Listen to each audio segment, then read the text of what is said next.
All right, we are back with another NFL recap. Though this is mostly going to consist of general developments over the past week, because there isn't a lot of game action to cover outside of the fact that the Super Bowl is on the way and they did start the media cycle on Monday. But a lot around this has certainly happened over the past week. So to get straight into it, the Cowboys would start off their week making the move to get Nick Sorensen, the former 49ers defensive coordinator from last season, hired him as a special teams coach. And honestly, he is going to a great situation.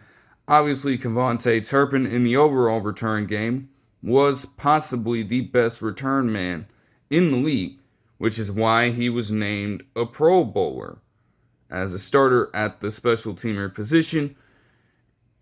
That alone just gives you a lot to work with almost immediately. So there's no way that you can truly fumble that opportunity if you're Nick Sorensen. The Cowboys would also hire Matt Eberflus, the former Chicago Bears head coach, as the defensive coordinator for their team. Probably a solid move. You just would hope that he does not regress, because he's well renowned as a defensive coordinator, but obviously as a head coach, he could not manage a game properly at all. He couldn't effectively run the team because after a while he just started losing the locker room with the amount of close losses that he had as well, which again, in NFL history, he had the worst scorer by percentage in one-score games to start out, I believe. So that's just terrible. He has no business leading an overall team, but in terms of overseeing the defensive unit, I would assume that he'll do fine. Now, they need different personnel there, for sure, but hey, man. The Cowboys would also hire Klayton Adams as the offensive coordinator, and I believe that they also made a move to put in a coach specifically for running backs. If I'm right on that, the idea of getting a new coordinator in there or a new coach for that specific position isn't really going to help you. It's a matter of personnel. That's the issue. You still to this point have Donald and Vaughn, who, while Donald became a little more productive over the course of the season as a lead back, he's not necessarily the long-term solution for you at that position. So you know what you got to do in this draft. You got to draft Ashton Jeanty if you're the Cowboys at this point. There's a very good chance that he's going to fall right to you. It's in the cards. He's being comped to Emmitt Smith. Would be poetic. So you cannot screw that up. You have a good draft pick to where he'd probably still be on the board at the time. That's an undeniable talent that you cannot pass up. So they got to make that move.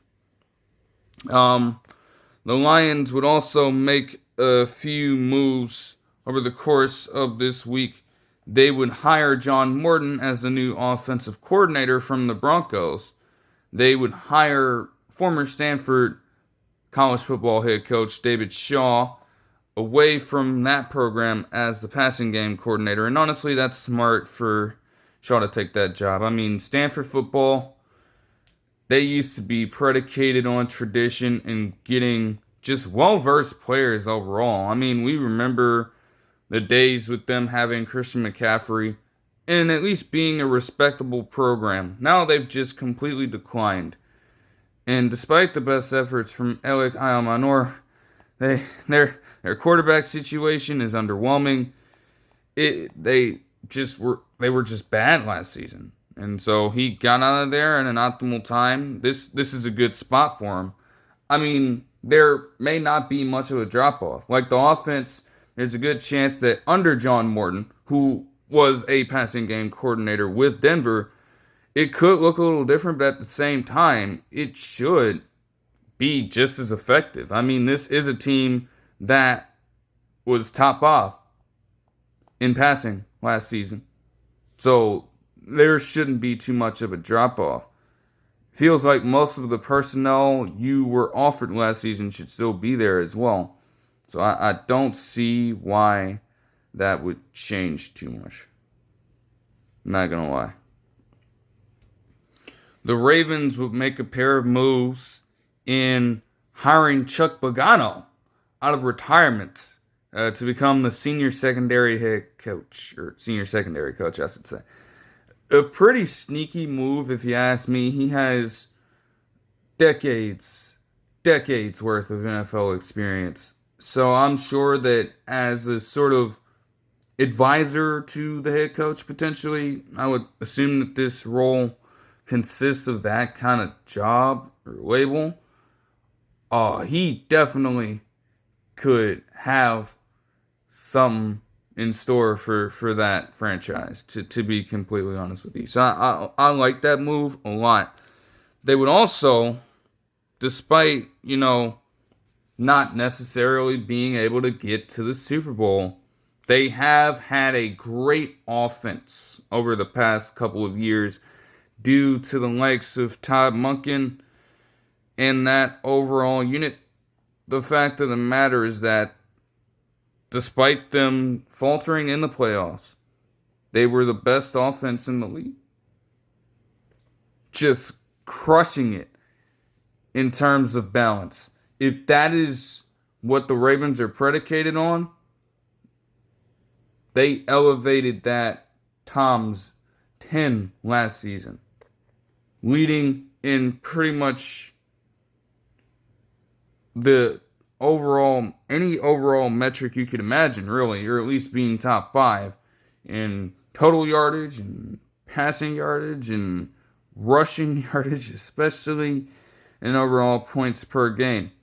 With all of that, they would decide to extend Todd Monken this week with a new contract, new deal that'll keep him there for a little while longer. Definitely another smart move on their end. Sean McVay wanted clarity on Matthew Stafford's incumbent situation for next season, as reported on by different NFL insiders a little while back, and he would get some element of it when Matthew Stafford detailed that he would play next season. Now, he's not necessarily sure for which squad. That's a front office matter, honestly. They got to figure out what type of contract they would even be willing to give him.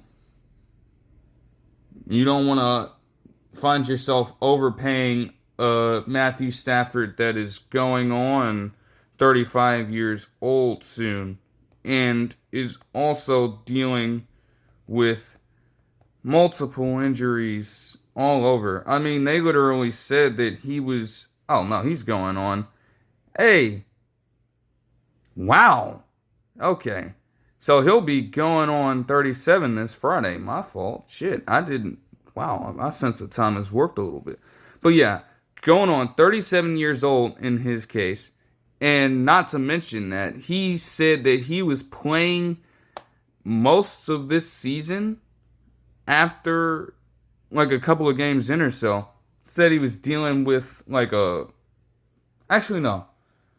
Later on in the season, I think around week 12 on, said he was playing with like a rib injury. So that certainly didn't help him in terms of being able to move. Granted, he's a pocket passer anyways, but you don't want to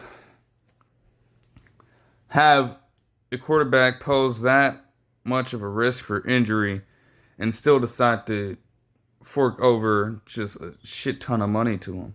They've got to be wise about this. But, it's smart to keep him for the short term. You don't really have a true contingency plan in place. I mean, you really think that Jimmy Garoppolo is going to take over this team? Or an older Stetson Bennett? No, you have to just wait a little while longer, find somebody else that can truly produce at this particular level.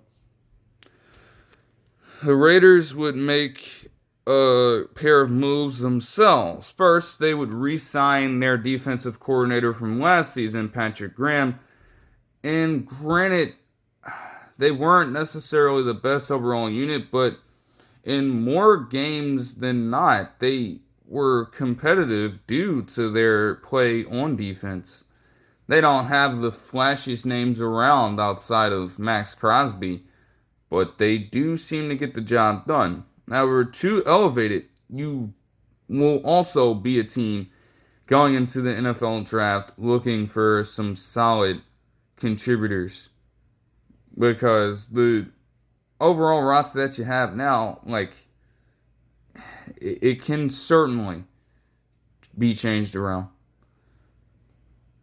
The Raiders would also hire Chip Kelly from Ohio State, and he would retain his offensive coordinator position. Now, obviously, he's been a head coach for the Eagles and 49ers in the NFL before, and he was the head coach at UCLA for a couple of seasons or so prior to dialing it back last year and taking the job at Ohio State, where he led the top offense, or one of the top offenses in the nation, and one of the better overall rushing attacks in the nation, en route to a national championship appearance and win. You know, as a head coach, he's certainly been hated on a little bit. There's no doubt about that. But, he's certainly a great offensive coordinator. You can ask anybody around. So, shit, why not take that chance? He's coming back potentially stronger than ever. And the Raiders could certainly use a jolt on offense in terms of scheme. Once more, you need a relatively good quarterback to get in that offense. Even with Aiden O'Connell being there potentially, that's not a guy you want to have that offense centered around. You need to improve on that front. You really do. The NFL would put out a report on the player health and safety results and numbers over the course of the year from the overall aspect and, different games and such. There would be a specific report within that stated that there was a 17% decrease in overall concussions from last season to this current regular season. It's a cool decrease. It shows that progress is being made, and even they took that, as an overall win in terms of them introducing the dynamic kickoff. That certainly helped them get that number down, they feel. But they also recognize that there were still some brutal ones that took place over the course of the season. Obviously, the Guardian caps would probably have to be tweaked a little bit. We knew that they weren't necessarily going to stop players from getting concussed, but there were still some players that suffered terrible concussions despite having them on. So maybe something in that system could be tweaked to where that aspect of it declines as well. But, again, overall progress, it's a step-by-step process. You're not going to have concussions be completely phased out of the game ever, and you're not going to get them down to a respectable number overnight. But it's all a learning process. Even with all the good moves that the Ravens are making, there is one Raven that allegedly is getting himself into some crazy, wild fucking situations. Justin Tucker is facing multiple allegations at this point. The number of accusers seems to be increasing on the daily, but he is facing multiple massage therapists around the Baltimore area. They're accusing him of all the sort when it comes to harassment, assault, all the stuff. Similar to that of Deshaun Watson, who was also facing SA allegations and things of that nature. A lot of the same stuff is going on. And there are a lot of reports going around. You have different sources stating that he had been banned from multiple parlors in the greater Baltimore area. You have some people finding concurrent evidence with that. But these are all allegations. Definitely need to figure it out soon. And, yeah. Even if Justin Tucker is found to be innocent, that's a lot to take on. He did put out a statement denying wrongdoing pretty much as soon as this went down. And he's been consistent with that over the course of this time. So we really have to just see how things shape up. The Jags would make a trio of moves, or setting up a trio of moves. First, they hired Anthony Campanile away from the Packers, as he was a linebackers coach for that squad, and he would be their new defensive coordinator. They need it. They are honestly similar to the Raiders in that regard, where they have, a few decent players in terms of personnel, but they need to retool overall in order to get even better. The Jags would also put out interest in terms of interviewing Vikings offensive coordinator Grant Udinski for the same job for their franchise. And they would also get Tony Boselli, their Hall of Fame left tackle, their initial franchise guy, back in Jacksonville as the executive vice president of football operations. It's pretty interesting when you think about it. I mean, who better to oversee how everything will shape up with overall personnel and such than one of the better players to get or play for your franchise? I'm all for it, to be completely honest. The Saints would express or re-express their interest for Kellen Moore for their head coaching job vacancy after the Super Bowl. They're set to interview him after that, obviously. He's trying to prepare for the game. So there's no reason why he would do that now. I'm not gonna lie. The Bucs would promote Josh Grizzard in-house to the offensive coordinator position. Makes sense. You want some level of continuity there. You lost Liam Cohen already. So it makes sense to get a sort of understudy of his in a similar position to try to maintain some level of production in that lens. The Jets would make a pair of moves. They would hire former Lions staffer Tanner Engstrand as their offensive coordinator, and they would also hire Charles London away from Seattle as their quarterback coach.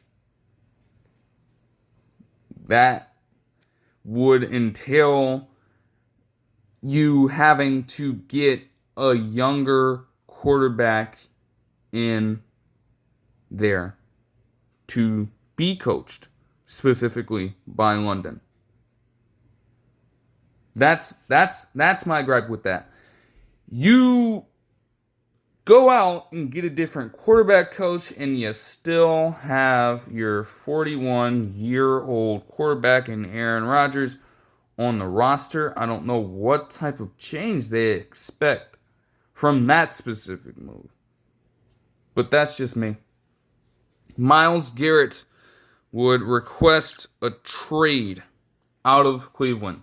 He stated multiple times that he did not want to be a part of a rebuild. And here he is at the age of 29 after spending all that time in Cleveland, being one of the best, if not the best, pass rusher in the league for quite some time. You literally now have to move on from him, because you spent all that time wasting his goddamn career. Been one of the most prolific players in terms of acquiring sacks before a certain age. He's 5th all time in sacks through their first 8 seasons. He's well on pace to being a Hall of Famer.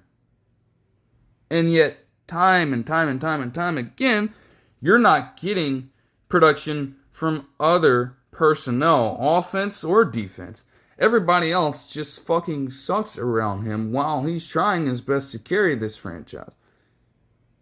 And you're not putting the pieces necessary around him on the offensive end, at least. I mean, you've gotten your great defensive players alongside him, don't get me wrong. Like, Denzel Ward is a dog. I understand. But everywhere else is just lackluster, and it has very much hurt him and the team. He wants to contend desperately. So, now's the best chance for him to get out of there, he feels. And honestly, there are a great number of teams who can honestly get him via a trade. To be honest, as I stated, if we were just denying any trade aspect or what have you, let's be honest. Any team that was looking for Myles Garrett would absolutely try to pursue him and try to get him on their team. It's Myles Garrett we're talking about. But realistically speaking, there are only a few teams that can make that work. The team that I have cited time and time again since hearing the news or seeing the news release would be none other than the Falcons. Very interesting indeed. But the Falcons do actually have the cap space and the assets necessary to try to move on from any of their particular players and gain Myles Garrett as an additional piece to a defense that had definitely gotten stacked up over the course of the last offseason. Getting Jesse Bates III, getting Justin Simmons. Now you definitely shore up that end portion of your front seven. That would do wonders for them. I guess it would really just be a matter of, deciding who exactly would be given up here in order to make the money work.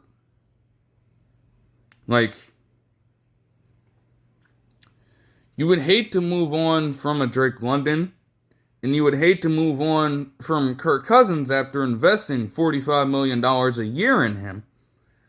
But that might be what it takes. And if let's just say that they did do that, the Browns would definitely, that would suck for the Browns. Your quarterback situation is already terrible. You're already in a spot where your $46 million per year quarterback is potentially going to miss this season as well. No way you would even bother trying to make your quarterback room worth $90 plus million per year combined to just be an underwhelming unit overall. Like literally. $91 million of worth per year combined for those two, and neither of them have anything to show for that in any sense of the imagination. I would hope that they don't make that move, but they really should not. But fine. The Bears would hire former UCLA head coach Eric Bienemy as the running backs coach. Like, damn, he just did UCLA so dirty, to be completely honest. But honestly, you could say that they did it to him. I mean, they get him out of there and get another, very new head coach to replace him. UCLA struggled this season overall, so that certainly didn't help their cause here.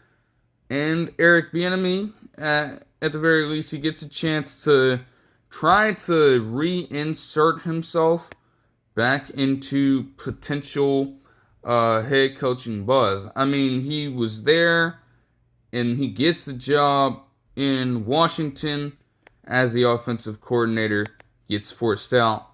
This is a chance for him to kind of reinvent himself, to be honest. I mean, as a running backs coach, as an offensive mind, this could be a really great thing for the Bears. They are banking on that too, to be honest. The Seahawks will make a pair of moves as well. They would hire John Benton as an offensive line coach, and they would hire Andrew Janocko as a quarterback coach. Believe Andrew Janocko is from the Saints, and this is the same dude that put fucking Jake Heiner and Spencer Rattler in a freezer before a cold-ass game in Lambeau on Monday Night Football in late December the 23rd. You do that to try to prepare them for the game, and they proceed to get shut out in that game. Now, if I'm right, and this is the same dude, we're going to have some problems here. Don't try that BS here, to be completely honest with you. And as far as John Benton goes, it could be a good move, but once more, you do have some staples, namely Charles Cross.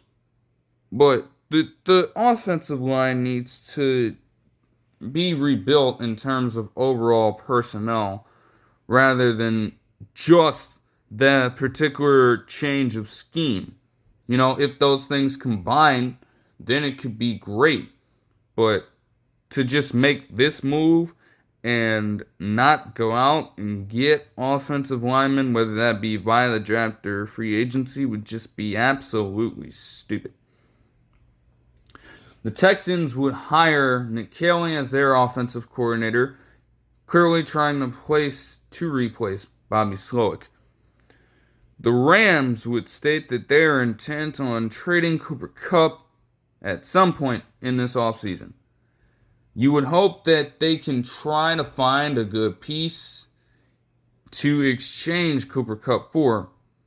It's definitely going to be difficult to some extent. I mean, you're taking a chance on a guy that is 32 years old now at the wide receiver position, was never necessarily been the fastest guy out on the field, but can certainly cook up a route time and again and just burn people with that.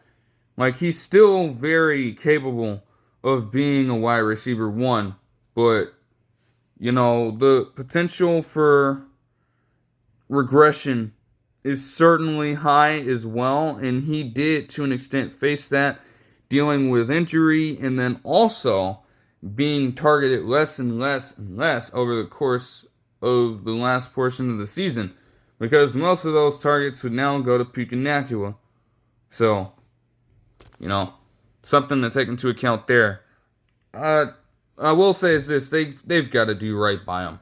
Like, this man was Triple Crown winner in 2021, very much a Super Bowl champion and MVP.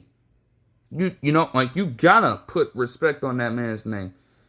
You gotta do right by him if you're the Rams. But, you do also recognize that, again, since that season, he has had the drop off. There's no denying that. Like, even if regression hasn't necessarily settled in per se, you can tell that he has not necessarily been what he once was in that particular season. And you have an ascending star in Puka, so why not build off of that? Their issue is going to be trying to find somebody who can replace him effectively. I mean, Demarcus Robinson, like nobody else that they have right now, is going to be able to pull off that job. It might take you finding a sneaky player in the draft to complement Nakua, but that's really it outside of that. The Packers would have former players in Mason Crosby and then Micah Hyde retire from the NFL formally over the course of this last week. Both of them definitely, especially on the Packers, had very solid tenures there. Crosby stayed there for the long run and burned out completely over time. I believe that he was an NFL free agent this past season, and nobody picked up the phone, so he was just there for the entire time. I guess at that particular point, he might have recognized that it was just going to be up and he should make the move to retire, which he ended up doing. As far as Micah Hyde goes, over the last few years, he's struggled with a few injuries that have kept him sidelined for so long. And he's definitely, when healthy, given it his all, but I guess he's not particularly sure of how vast his abilities truly are at this particular point of time. He's getting a little up there in age. He wants to make sure that he can conserve his body for the long run, so he would also make the decision to bow out of the game. Packers fans certainly regard those guys as legends, and I think that both of them, while not having Hall of Fame caliber careers, may very well end up in their respective teams' Ring of Honor. I think that's fair to say. But that'll do it for this one. I hope you guys enjoyed the video, and I'll see you guys in the next one. Peace.